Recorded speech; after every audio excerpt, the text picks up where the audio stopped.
예, 오늘은 누가복음 10장 19절부터 26절까지의 말씀을 본문으로 해서 주를 기쁘게 하는 마음이라는 제목의 말씀이 전달될 겁니다. 제목이 어떻게 된다고요? 주를 기쁘게 하는 마음. 한 번 더 시작! 주를 기쁘게 하는 마음.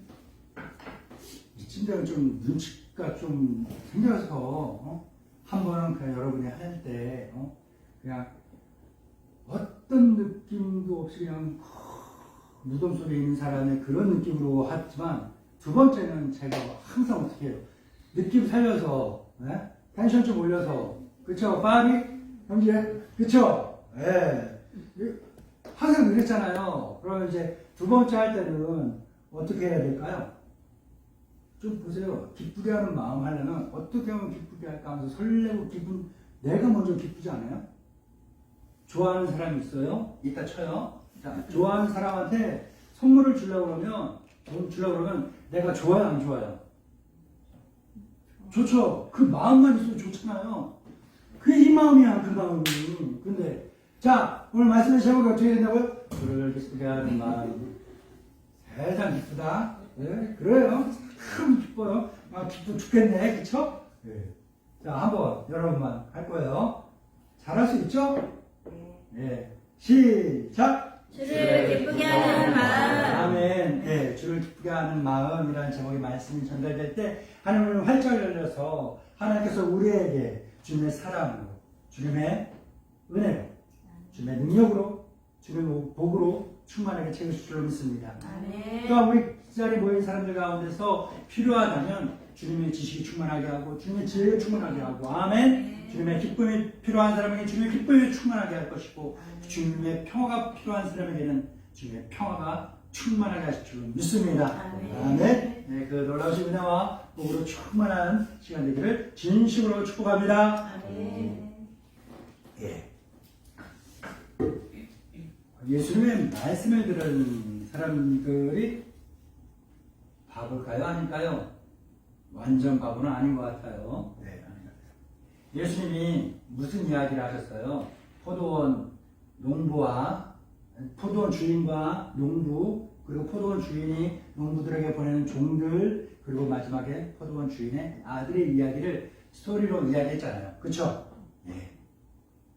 이야기를 했습니다. 이 이야기를 딱 듣고 들은 사람들 중에서 대부분은 그냥 무덤덤하게 포도원에 얽힌 이야기인 거다 하고 들은 거예요. 그런데 그 중에서도 좀 똑똑한 사람들이 있었던 거야. 그러니까 예수님이 지금 이거 우리 얘기하는 거구나, 내 얘기를 돌려서 이야기하는구나 라는 걸 알았어요. 이 포도원 주인은 하나님이시고 아멘. 예, 포도원을 위탁받은 농부들은 누구예요? 이스라엘 사람들이고 세상의 모든 사람들이고 그 중에 또 우리 그리스도인들이라는 거예요. 그리고 주인의 종들은 뭐예요? 예, 선지자들, 우리 그리스도인들, 또한 우리 그리스도인들에게는 우리 목사님이 바로 그런 역할을 하시는 존재라는 거예요. 그리고 주인의 아들은 뭐예요? 누구예요? 다 아는 것처럼 예수 그리스도. 아멘. 농부들이 포도원을 맡았을 때 주인에게 일한 결과물을 줘야 돼요? 안 줘야 돼요? 줘야 돼요? 안 줘야 돼요? 줘야 돼요. 그쵸? 네, 줘야 돼요. 줘야 되는데 주인이 종들을 보내갖고 1년 농사 지은 것 중에서 얼마를 좀 주세요 했더니 줬어요? 안 줬어요? 안 줬어요. 어떻게 했어요? 주인이 농부들에게 보낸 종을 어떻게 했어요? 때리고 미워하고 내쫓고 옷을 다 찢어 발리고 심지어는 죽이기까지 했어요. 한 명만? 아니요. 2명 보내는 두 번째 사람, 세 번째 보내는 세 번째 사람, 10번째 보내는 10번째 사람, 다 보내는 저쪽 농부들이 다 어떻게 했어요? 잡아 때리고 죽이고 곤란하게 만들었다. 결국엔 주인이 화가 날까 안 날까요? 날까요 안 날까요? 나요. 그래서 마지막에 주인이 생각한 게 뭐예요? 내 아들 보내면 아들의 말은 듣겠지. 내 아들은 내 말은 듣겠지. 제 둘째 아들이 방학이라고 좀 자기가 있는 학원에서 좀 도움을 주고 있어요. 밥을 먹는데 같이 이제 밥을 먹는 사람들이 있는가 봐요. 밥을 먹는 사람들 중에서 막내가 있는가 봐요. 삐졌대. 뭐 왜 삐졌냐 물어봤더니 왜 내가 설거지 해야 되냐는 거예요. 설거지 하고 삐졌다니까요. 그리고 뭐 그랬더니 그 위에 있던 사람 다른 사람들이 뭐 나이가 뭐 어쩌고 군대 가고 또 고쳐만 떼고 설거지 같이 하시죠 뭐 얘기해봐라 막 그런 얘기를 했다는 거예요. 그래갖고 막 그래서 이제 원장님이 시켰대. 그래서 그런가 보다 그랬는데 이제 그 투덜거렸다는 친구한테 가서 이야기를 해라. 뭐 어떤 거냐? 원장님의 자식들 가운데 아들이 있어. 그 아들이 그 막내보다 나이가 더 어릴 거야. 오라 그래. 같이 밥을 먹고 네가 막내니까 네가 설거지라고 시키라고 했더니 제 둘째 아들이 뭐라고 그럴 것 같아요? 기발한 생각입니다. 했을까요? 안 된다고 했을까요? 안 된다고. 왜 그럴까요? 종들이 해야 할 일과 주인의 아들이 해야 할 일이 조금 다르다는 걸 아는 거예요. 마찬가지예요. 예수님이 포도원 농부에게 보낸 종들이 그리고 자기 주인의 아들이 해야 할 일이 비슷하고 똑같은 것 같지만 조금의 차이가 있다는 걸 분명히 아셨어요. 그래서 예수님이 말씀하신 거예요. 포도원 주인이 결국에는 자기 아들을 보낼 것이다. 왜냐? 농부들이 종들의 말은 안 들어도 주인의 아들의 말을 들을 것이니까. 근데 농부들이 어떻게 했어요? 그 아들마저도 붙잡아 죽였습니다. 어떤 마음이었다는 거예요? 이 아들이 죽으면 아들 하나밖에 없으니까 주인도 곧 죽을 건데 주인의 남아있는 이 포도원을 비롯한 모든 재산이 누구께 될까? 내 거 될 거야 하는 못되고 악한 마음으로 포도원을 맡았기 때문에 그런 겁니다. 이 이야기를 듣는 사람들 중에서 똑똑한 사람들이 있는데 바리새파라는 명문 그룹들 가운데서 서기관과 대제사장들이 탁 듣고서 우리 얘기 안 해? 내 얘기 안 해? 기분 나빠요. 그쵸? 기분 나빠요. 기분 나쁘니까 저 사람의 보기 좋아요? 안 좋아요? 안 좋아요. 그 안 좋은 사람, 눈에 보기 안 좋은 사람, 나를 괴롭게 하는 사람, 불편하게 하는 사람을 뭐라고 비유해요? 눈에 가시 같다 라고 이야기해요. 눈에 가시 같다. 눈에 가시가 탁 박혔어요. 어떨 것 같아요? 내비둬요? 내비두면 큰일 나요. 아파요 일단. 그리고 뭐예요? 심하면 실명하게 돼요. 더 심하면 뭐가 될까요? 거기가 오염되거나 그래서 세균이 들어가서 죽을 수도 있는 거예요. 그래서 눈에 가시가 박히면 어떻게 해야 돼요? 빼야 돼요. 얼른 빼야 돼요. 놔두면 놔둘수록 안 좋아요. 염증이 생겨요. 고름이 생겨요. 큰 병으로 위험이 생겨요. 그러니까 서기관과 대제사장들이 볼 때 예수님 눈에 가시 같으니까 가만히 놔둬야 되겠어요? 어떻게 해서든 쫓아내던가 죽이던가 해야겠어요? 쫓아내던가 죽이던가 해야 돼요. 중간 답이 없고 바로 죽여야 된다고 하냐. 답을 알고 있어서 그래요. 그들이 죽였어요. 쫓아내던가 죽이던가 한다는 거예요. 그래서 예수님의 말씀을 듣고 기분이 나쁜 그 사람들이 예수를 죽이려고 했어요. 그런데 섣부르게 그 일을 할 수 있었을까요? 기분 나쁘니까 막 지나가다가 기분 나쁜 사람이 있어. 그냥 시비 걸어서 싸울 수 있어요? 있어요? 없어요. 왜? 뭔가 걸리는 게 있다. 마음에 이 행동을 하기에 뭔가 나를 턱 붙잡는 게 있다는 거예요. 이 사람들에게도 마찬가지였습니다. 예수님이 눈에 가시 같아서 얼른 뽑아 버리려고 하는데 그러자니 뭔가 턱 마음에 걸리는 게 있어. 행동을 탁 브레이크 거는 게 있어. 이게 뭘까? 뭐냐? 사람들이라는 거예요. 사람들이 예수님 좋아하니까 예수님 좋아하는 사람들이 예수님 우리가 붙잡아서 죽이면 가만히 있지 않겠구나. 폭동이 일어나겠구나 싶은 생각에 섣부르게 예수님을 붙잡아 죽이지 못하는 거예요.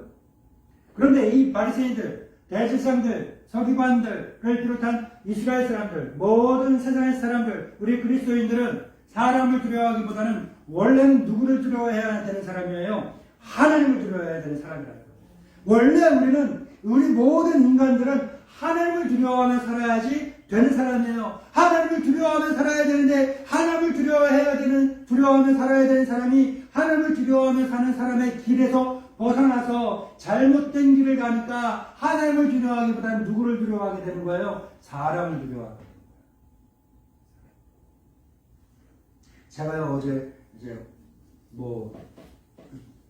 정치하시는 분들을 만나서 이야기를 하려면 할 수도 있었던 상황이 있었어요. 그래갖고 이렇게 그분들을 만나러 가면서 이제 운전을 하면서 기도를 하고 또 그랬어요. 이 사람들 만나면 무슨 이야기를 해야 될까 하다가 내가 당신을 위해서 늘 기도합니다. 우리 교회에서 함께 기도합니다 하면서 어떻게 기도하는지를 이야기하면서 그 사람을 손잡고 같이 기도하려고 그랬어요. 이번 봄에 있는 선거를 위해 당신도 출마할 터인데 이 선거를 위해서 하는데 아직 당신의 당에서는 공천도 안 됐죠. 경선을 하고 후보를 공천하고 해야 될 텐데 우리 교인들과 제가 항상 마음을 모아 기도하는 게 있습니다. 뭡니까? 하나님 두려워하는 사람이 공천되게 하시고 후보가 나오게 하시고 하나님 두려워하는 사람들 중에서 조금 더 하나님 두려워하는 사람이 선출되게 하소서. 그리고 그렇게 하나님 두려워하는 마음으로 선출된 국회의원이 정치를 해나갈 때 사람 두려워하기보다는 하나님 두려워하는 마음으로 정치를 해나가게 했어요. 이 이야기를 해야겠다. 그리고 그 사람의 손을 꼭 잡고 기도를 해줘야겠다 라는 생각을 하고 갔는데 사람이 너무 온 거야. 갔더니 한 10명 남친 이렇게 모여있는 거예요. 정치인들만. 너무 민망하고 그래갖고 못하긴 했는데 아무튼 그랬어요. 아무튼 그런 마음이 있었습니다. 뭘 말씀드리려고 하냐면요. 우리가 살아가는 일반 세상 사람들은 다를 수 있어. 근데 우리만큼은 뭐가 제일 두려워야 돼요? 하나님. 내가 하나님 말씀대로 살고 있나 못 살고 있나 이게 두려워야 되는 거야. 내 통장에 잔고가 얼마나 있나 없나 줄었나 늘었나 내 목표치만큼 가려면 얼마나 남았나 이것도 중요하겠지만 이것보다는 훨씬 더 비교할 수만큼 없을 만큼 중요한 것은 뭐냐 하면요. 내가 하나님 말씀대로 얼마나 잘 지키면서 살고 있느냐 없느냐 내가 믿음의 삶에서 얼마나 벗어났냐 정도를 가고 있느냐 이거를 점검하는 것이 훨씬 더 중요하다는 거예요. 적어도 우리 그리스도인들만큼 우리는 세상 사람들은 돈을 두려워하고 권력을 두려워하고 명예를 두려워하고 인기를 두려워하지만 우리만큼은 하나님 두려워하며 사는 사람들이 될 수 있기 바랍니다. 아멘. 그래서 이 사람들이 하나님 두려워하기보다 사람 두려워하니까 사람들도 인정할 수밖에 없는 상황을 만들어서 예수님 붙잡아 죽이려고 해요. 어떤 상황이냐? 보통의 사람들이 가면 딱히 뭐라고 결정을 내릴 수 없는 이러지도 저러지도 못하는 딜레마의 상황에 처할 만한 것을 이야기합니다. 하나님의 율법 가운데서 가장 중심이 되는 율법이 뭐냐? 바로 10계명이다. 뭐라고요? 10계명. 10가지 계명인데요. 그 10계명 가운데 우리 다 같이 한번 우리 세례자 교회 가면서 했잖아요. 제2계명이 뭔가 찾지 마시고 제2계명이 뭔가 한번 해봅시다. 제2는 너를 위하여 새긴 우상을 만들지 말고. 잘하시네요. 또 위로 하늘에 있는 것이나 아래로 땅에 있는 것이나 땅 아래 물속에 있는 것에 어떤 형상도 만들지 말며 그것들에게 절하지 말고 그것들을 섬기지도 말라. 유대인들에게는 이게 법이에요. 그래서 유대인들은요 어떤 거 모양을 만들거나 그걸 섬기거나 귀하게 여기거나 하지 않아. 그 모든 것들이 다 뭐야? 우상 숭배, 하나님의 법에 벗어나는 거기 때문에. 그런데 지금 본문의 배경이 되고 있는 시대는 무슨 시대예요? 로마 제국 시대예요. 로마 제국 시대. 유대인이 자기들의 법보다는 로마 제국의 법이 더 큰 힘을 갖고 있는 시대라는 거예요. 그렇죠? 로마 제국이 여러 나라와 민족들을 자기 나라로 만들었는데 그 나라와 민족들을 하나로 모으기 위한 많은 정책들을 폈는데 그 정책들 가운데 한 가지가 뭐냐면 화폐 통일이라는 거예요. 화폐 통일. 똑같은 돈을 쓰게끔 만드는 거야. 그래서 로마 황제의 돈을 쓰게끔 만듭니다. 이런 모양으로 만들어졌어요. 앞면과 뒷면에 이런 것들이 있습니다. 이 동전에는요, 이 돈에는요, 로마 황제의 얼굴이 그려져 있어요. 하나님의 십계명의 두 번째 계명. 그 어떤 형상도 만들거나 새기지 말라 했는데, 만들고 새겼네? 유대인들은 이걸 갖고서 귀하게 여기면 돼야 안 돼요? 안 되는 거예요. 안 되는 거예요. 그런데 누구 얼굴인 거야? 로마 황제야. 그렇다고 해서 유대인들이 이걸 우상이야, 이걸 내팽개치고 막 갖다 버리고 그래버리면 로마 황제에게 반역하는 일이 되는 거야. 어떨 거예요? 어떤 상황이야, 그럼? 내가 이걸 갖고 소중히 여겨야 돼요? 말아야 돼요? 이래서 이런 딜레마를 해결하기 위해서 나온 게 뭐냐면, 제가 한 2주 전인가 3주 전에 말씀드렸던 것처럼 성전에서 하나님께 예물 드릴 때는 이 돈으로 쓰지 못하고 성전에서만 드릴 수 있는 성전화라는 게 새롭게 만들어졌다라는 거예요. 이제 이해가 되시죠? 그래서 예수님이 다 그 상도 환전상들의 상 뒤집어 엎어버렸구나. 왜? 이걸 하나님께 드린다는 건 우상을 하나님께 드리는 거예요. 이런 딜레마에 빠질 수 있는 상황이기 때문에 예수님을 말씀을 듣고 기분 나빠서 예수님 붙잡아 죽이려고 하는 사람들이 이 상황을 너무나 잘 알고 있으니까 예수님을 궁지로 모는 거예요.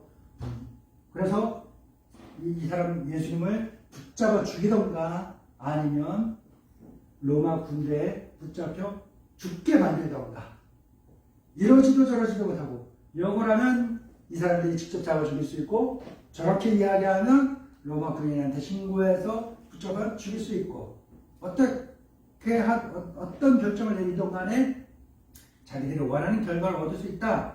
야, 기발하다 해서 내린 질문이 오늘 본문이에요. 한번 읽어볼까요? 시작. 서기관들과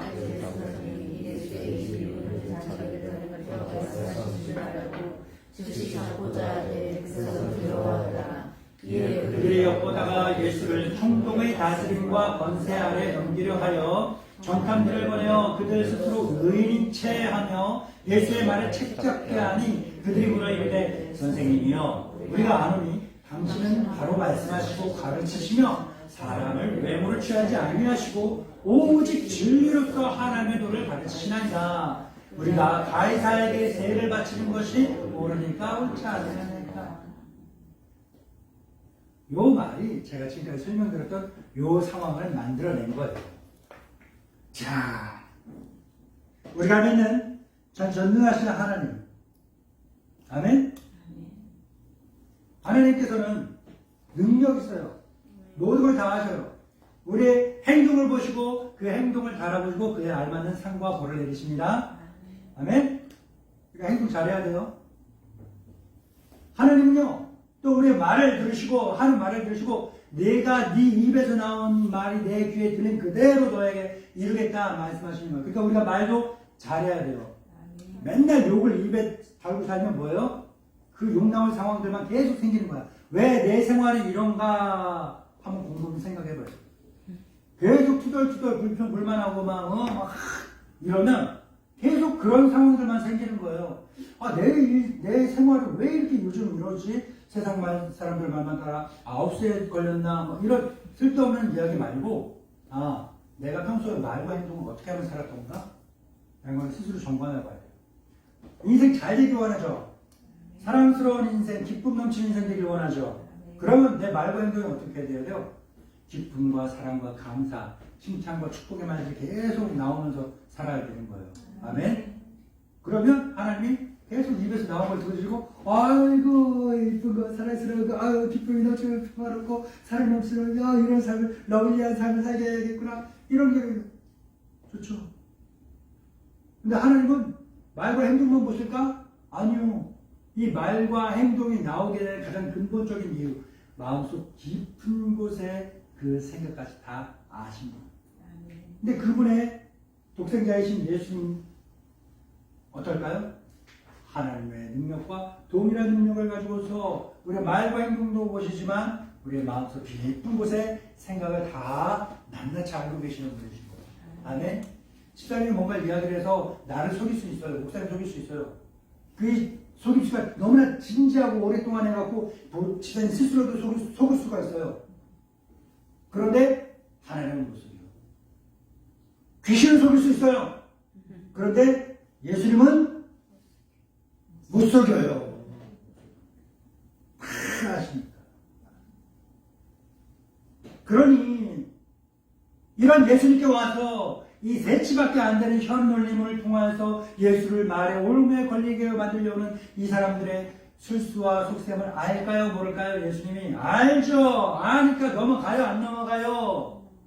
이 사람들의 실수에 예수님은 얼마나 탁월하게 응수하셨는지 한번 봅시다. 시작. 예수께서 그 관계를 아시고 이르시되 대단한 하나님의 보이다. 누구의 형상과 아들이 여기 있느냐? 대답하되 가이사의 것입니다. 이르시되 그런즉 가이사의 것은 가이사에게 하나님의 것은 하나님께 바치라. 그들이 백성 앞에서 그의 말을 능히 찾지 못하고 그의 대답을 놀랍게 여겨 침묵하니라. 아멘. 예수님 말씀 다시 한번 보십시다. 예수님 말씀 들어보면서 알게 되는 게 있어요. 뭐냐? 예수님 말씀대로 사는 것, 예수님 말씀대로 살겠다라는 그런 마음을 갖는 것이 바로 주님을 기쁘게 하는 것이다 라는 걸 우리는 알 수 있는 거예요. 자, 예수님 말씀 한번 다시 살펴봅시다. 예수님 뭐라고 하셨어요? 가이사의 것은 누구에게? 가이사에게. 하나님의 것은 하나님께. 자, 안경 있습니다. 누구 거? 목사님 거. 자, 혜민이가 눈이 안 좋아서 목사님 잠깐 쓸게요 하고 썼어요. 그러고 나서 그 다음날 혜민이가 깜빡 잊고 있다가 목사님 만났는데 목사님, 야, 그 안경 나 줘! 그러면은 어떻게 해야 돼요? 대답도 안 해요. 대답도 하기 싫은 거야. 이게 내 거야. 내가 썼으니까. 맞아요? 누구 거예요? 목사님 거니까 누구 줘야 돼? 혜진이가 핸드폰을 새 걸로 바꿨어요. 엄청 좋아. 부러워. 탐이나. 그래서 내가 저걸 갖고 와갖고 이렇게 막 사진도 찍고 영상도 찍고 뭐 하고 SNS도 하고 막 하다가 혜진이가 갑자기 막 속상하다고 왜 그러냐 나 핸드폰 잃어버렸다고 어디 갔는지 모르겠다고 새 건데 어떡하냐고 막 하고 있는데 내가 손에 그걸 들고 있는 걸 딱 봤어. 목사님 잠깐만요. 그거 내 거 아니에요? 아니야 내 거야. 내 거 같은데 아니야 내 거야. 목사님 가만히 있으면 툭 치니까 다 훅 날아가고 다 핸드폰 덕덕 떨어졌네. 목사님 내 거 맞잖아. 왜 그래? 혜진이가 막 갖고 갔어. 그럼 내가 경찰에 신고해요 안 해요? 해요 못해요? 못해요. 왜? 누가 도둑이야? 내가 도둑인 거예요. 혜진이의 것은 혜진이에게, 혜민이의 것은 혜민이에게, 목사님의 것은 목사님에게, 가이사의 것은 가이사에게, 하나님의 것은 하나님께. 아멘? 아멘.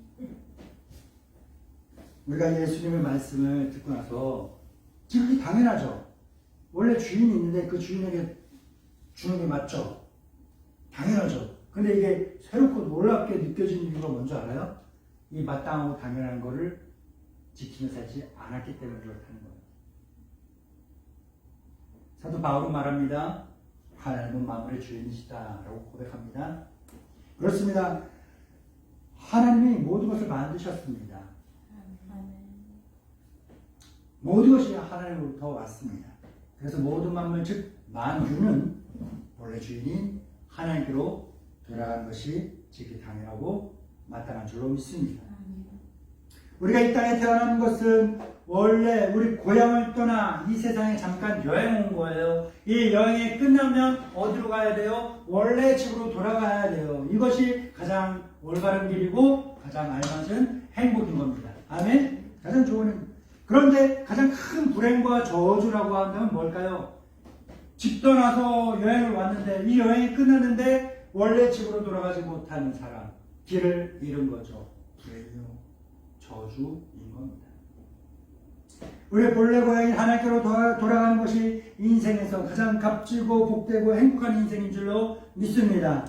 하지만 우리의 주위에 우리와 함께 살고 우리와 함께 지내는 이 사람들 가운데 길을 잃은 사람들이 있잖아요. 나랑 같이 여행길을 떠났지만 나와 함께 여행해서 자고 먹고 마시고 놀고 웃고 울고 하면서 지내고 있지만 이 여행이 같이 끝났을 때 나는 내 떠나왔던 본래 집으로 돌아가지만 나와 함께 여행 평생 같이 지냈던 이 사람은 갈 시기를 알지 못해 전혀 다른 곳으로 가서 유리 방황하고 있는, 안식하지 못하고 떠돌아다니는 이런 길 잃은 사람들, 이런 사람들 나와 함께 떠나온 고향 같은 집으로 돌아갈 수 있도록 하는 것, 이것이 주님을 기쁘게 하는 삶인 줄 믿습니다. 만물이 주께로 말미암아 났습니다. 만유가 주님의 소유입니다. 그러니 나도 여러분도 우리 모두가 다 주님의 것이죠. 주님의 것을 주님께 드리는 것이 지극히 당연하고 마땅합니다. 아멘. 그러니 우리가 내 모든 소유를 내 것이라 하는 것이 아니라 하나님 것을 내가 잠깐 빌려서 사용하고 있으니 내 모든 것 다 주님 것이다 라는 마음으로 살아야 될 줄 믿습니다. 내 가족도, 내 친구도, 내 이웃들도, 내 건강도, 내 머리도, 내 이 멋진 외모도 다 주인이 누구예요? 하나님. 그러니까 하나님께 드려요. 나는 뭐예요? 나는 빌렸습니다. 점점 예뻐지잖아요. 놀라요. 볼 때마다 놀라요. 그래서 제가 가다가 길에서 보면은 잠깐 못 알아볼 때가 종종 있어요. 어제 지난주에 본 사람하고 같은 사람이 아닌 것 같은 그런 이쁨이 막 점점 막 이뻐지잖아요. 자, 하나님의 이쁨이 계속적으로 조금씩 더 묻는 거예요. 언제가 끝나요? 언제가 끝나요? 그러면 어떻게 해야 돼요? 하나님께 그대로 돌려드리는 거예요. 어디 병원 찾아가서 넣고 째고 땡기고 밀고 그렇게 쑤셔 넣고 그런 거 하는 게 아니에요. 그냥 하나님. 미용실 저 머리를 잘랐어요. 아시죠? 허연 거. 가면은 항상 그래요. 요즘은 좀 염색 좀 하시죠. 하면 뭐해? 또 하얘지는 거 아는데. 소용없어요.